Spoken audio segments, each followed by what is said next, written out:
Hello, everyone, and welcome to On Purpose Astrology. This is a short video about Uranus in Gemini, one of the outer planets. Uranus is moving into Gemini, moving signs on the 7th of July this year, 2025, or the 6th of July if you're to the east of Europe, Asia, Australia, etc. 7 years it will spend. It spends 7 years in a sign. So we have 7 years to come of Uranus in Gemini. What does Uranus mean? What is the theme? What are the main themes for Uranus? Well, it's the breakthrough planet, it's the awakening planet, it's also the breakdown planet where things have to break down so the new can come in. It's about freedom, it's about independence, it's about change. Change that is unpredictable. It's an unpredictable planet. It's associated with scientific breakthroughs, with emotional breakthroughs. Uranus in the myth is usurped a little bit by the idea that Uranus has more in common with Prometheus. Prometheus, who was punished for giving the gift of fire to man, which belonged only to the gods.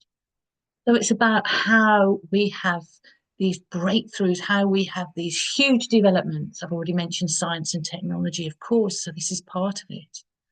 How we negotiate and further human progress through the tools and through the processes and through the things that we invent or discover that are revolutionary. It's also revolution literally as well.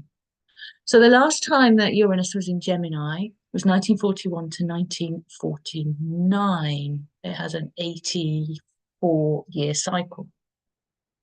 This was towards the end of World War II, around about the time that the US joined World War II, and then goes through to 1949, which is obviously encompassing the post-war period. Uranus was also in Gemini when America went into its civil war. So we can see here an association with conflict as well. And we're in a world at the moment where we are experiencing enhanced conflict, and there's a fear that that conflict might spread. We can look at the past events of these outer that occurred with these outer planets in particular signs to see themes. So I don't want to fearmonger here because there's no surety, there's no predictability with Uranus, there's no certainty that there will be a major war with Uranus in Gemini, but there is that potential there. So, as I said, freedom, independence, change, freedom of speech, Gemini. Gemini is about how we learn as well. Freedom of speech will be a big theme coming through. Already been a big theme. How much freedom of speech can we have? Do we have? Also, there might be changes and breakthroughs in terms of schooling, education, and learning, which is another Gemini theme. Already we're seeing the influence of artificial intelligence that can write whole books for you in a matter of minutes, for example. How's that going to impact how children and students and even adults, how we learn and how we get our information? Also, AI itself is learning. We hear about AI learning. Is there going to be a quantum leap in the way artificial intelligence learns? Will it or will it not become conscious? That's the big question. Communication in general is going to be a big theme. There's going to be big changes. There's going to be a revolution in how we get our information, possibly our news and our media. Gemini is also about our neighbours and our siblings as well, but our neighbours, which also, if we're looking in the wider perspective, the neighbouring countries to us. So where is there going to be changes? Will there be changes in land borders, for example? Land was very much an issue for Uranus in Taurus. As I'm recording this on the 25th of June, Uranus is still at 29, at the very last intense degree of Taurus. So we're seeing all sorts of incursions into other countries, countries attacking other countries. Ideas, opinions, that's another Gemini thing. We are invited with Uranus and Gemini to see the both sides or the many sides. It might even be many-sided, but certainly there's going to be at least two sides to every argument, to every opinion, to every idea. We might see playing out in our lives and in the world where these differing ideas are irreconcilable, but we also are invited to see things from both sides. We are invited to change our mind as well. Uranus in Taurus was more about sort of sticking to your own values and not giving on them, whereas Uranus in Gemini asks us, invites us to be a little bit more flexible, to be able to have at least the potential, at least to think that you might have the potential to change your mind on things as more information comes through. And also, where do you find your information from? Where do you get your information from? Is it worth looking at different perspectives? If you follow certain news channels, which are more in line with your values or even your politics, maybe it's worth looking at what the other side says and see if there's a balance to be found. Or maybe there's not a balance to be found, but just to understand the other perspectives. That's why I've called this video Split Perspectives.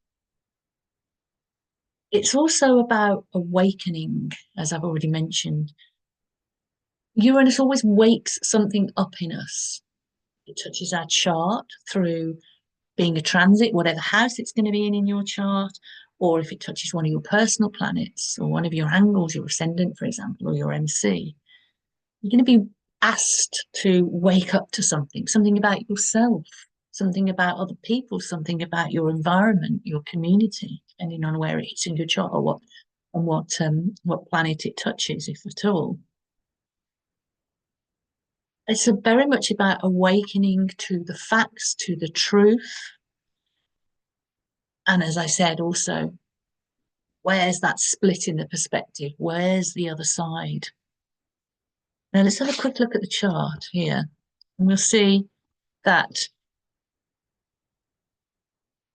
it is conjunct Venus in Gemini when it goes. This is the ingress chart, the chart for when it's set for London, so we can ignore the houses because they in your own chart or for your own country, most likely it'll fall differently. But we see here that Uranus is conjunct Venus. So the ingress chart, so for the chart for when an outer planet moves or any planet moves, is a chart that sets some of the themes. So Venus is here, Sedna's in the middle there, and we'll speak about that in a minute. But what are our values? Where do we get our information from that informs our values and our beliefs?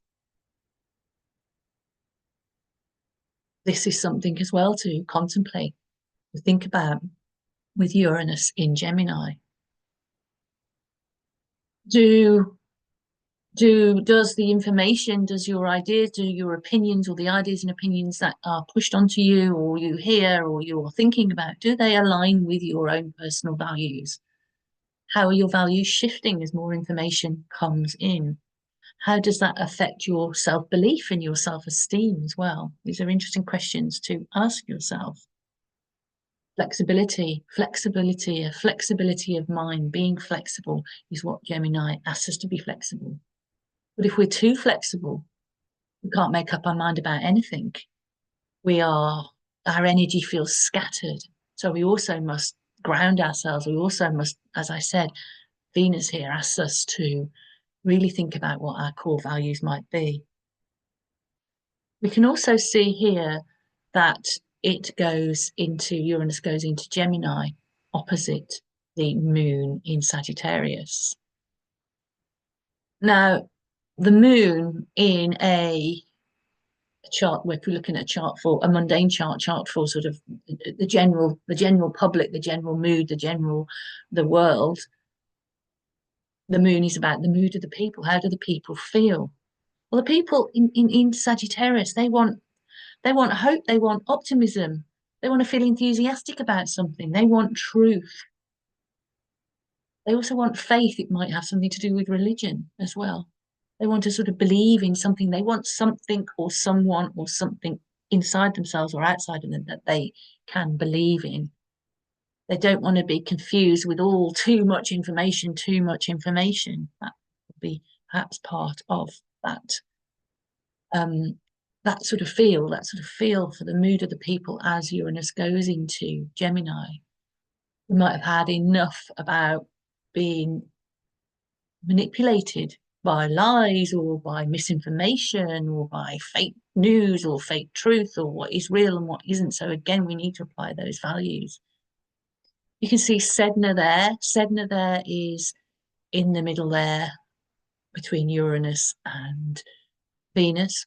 Incredibly slow moving planet. It's going to spend many years in Gemini. It's recently gone into Gemini. I can't remember exactly when, but it hasn't been in Gemini for very long. Sedna has an environmental message for us in Gemini. What are the messages we're hearing? What are the messages we're hearing from the world in general? What do we need to do to make the world a better place? There's an environmental message here. She was the goddess, the protector of the oceans and the ocean mammals. So we're being asked to, I think Uranus in Gemini, we are being asked as a kind of, I guess, a very important subplot to pay more attention to our environment, to be kinder and more careful with our environment as well. You can see here as well, we have Saturn and Neptune here. They fall in the 8th house in this chart. They're in a conjunction in very early Aries. They are forming a nice sextile to Uranus in Gemini. So this is an opportunity. It's an opportunity to really push our boundaries when it comes to really be pioneering, when it comes to our ambitions. Again, it speaks into the sea, the oceans, the water as well. But it also talks about creativity and imagining. How can we come up in our lives and in our world with creative solutions to the issues that also are authentic, are original? Originality is another strong theme for Uranus, but also are ethical. And also it's about how do we build structures that will help us to better negotiate the changes that might be coming, the changes that are coming. Uranus always brings change. There's another way of looking at this Saturn, Neptune, Uranus, is that Uranus breaks things down and Neptune dissolves things. So we're seeing structures, we might be seeing old structures, traditional structures being broken down. But hopefully, because there's a sextile here, an easy aspect, hopefully in very helpful ways and giving us opportunities to build better. Those breakdowns can lead to breakthroughs and original solutions to problems. We also see here, we have so many outer planets now in the early signs here, early in their signs, early degrees, because there's been a massive change with Saturn and recently Jupiter and now Uranus and Neptune and Pluto all moving within a relatively short period of time. So massive changes coming. A lot of astrologers are talking about huge changes, and Pluto shows us what's wrong. It's that nasty stuff we don't want to look at. It brings it up. It's perhaps grief, it's trauma, it's power and the abuse of power, and it's showing us those things. And there's a trine there between Uranus at its ingress and Pluto at 3 degrees, which is going backwards. It doesn't quite go back into Capricorn. It's done with Capricorn for now. So there's an opportunity here to really clean up our messes. Again, go back to the environmental stuff, clean up our environmental messes. And there's things that we can do as individuals, as well as obviously there's things that we can do in the world. But it's also about making a more fair power structure. This is hopefully the positive revolutionary message for Uranus in Gemini. The ideas spread fast, ideas spread like wildfire, and they result in action. So there really is some positive things here. Uranus in Gemini. Some people might feel a little bit afraid of change, but life is all about change. It's all about wakening up. So we can embrace change, but the caveat with Uranus is that we don't throw away the good with the bad. We can weigh things up. We can see both sides, and we can together, individually and collectively, help to start to build a better world for all of them, for all of the people on Earth. So I wonder where we will be in 7 years' time when Uranus moves into Cancer. Hopefully there'll be a better world. There might be some changes that might be difficult, that might be very disruptive, but hopefully we'll be able to rebuild any structures that are smashed or that dissolve, or to naturally sort of fade away with something that is better. I'm going to leave that thought with you, and thank you so much for listening. And thank you again for watching. And I'd be remiss of me not to tell you a little bit about, if you got to the end of this video, I'm going to just stop sharing my new book. I know the writing is back to front here, The On Purpose Life, available on Amazon. Mandy Lockley, Mandy spelt with an I rather than a Y. You can find it on Amazon in paperback and also in Kindle. It's a book about how to find your life purpose. It's a process. As I was writing the book, I was going through this process. This process naturally involved. It's a very clear and simple process of steps to find out what your purpose is, and then to raise yourself, to put yourself into the right zone, into the right energy to be able to fulfill and act on that purpose and set your vision and set your goals, and basically to live a more worthwhile and more fulfilled life. It's chock full of exercises and tools and information. So it's getting some really good feedback as well. So yeah, if you're interested in that, it's not an astrology book, by the way, although I am working on astrology. My next book will be an astrology book, but it is for anyone who feels that maybe their life could do with a little bit more purpose, or you're not quite sure what your purpose is, or you just want to be, you're generally happy, but there's more fulfillment. You know, you're here to do a bit more than what you're doing. And this is hopefully going to be some inspiration to point you in the right direction.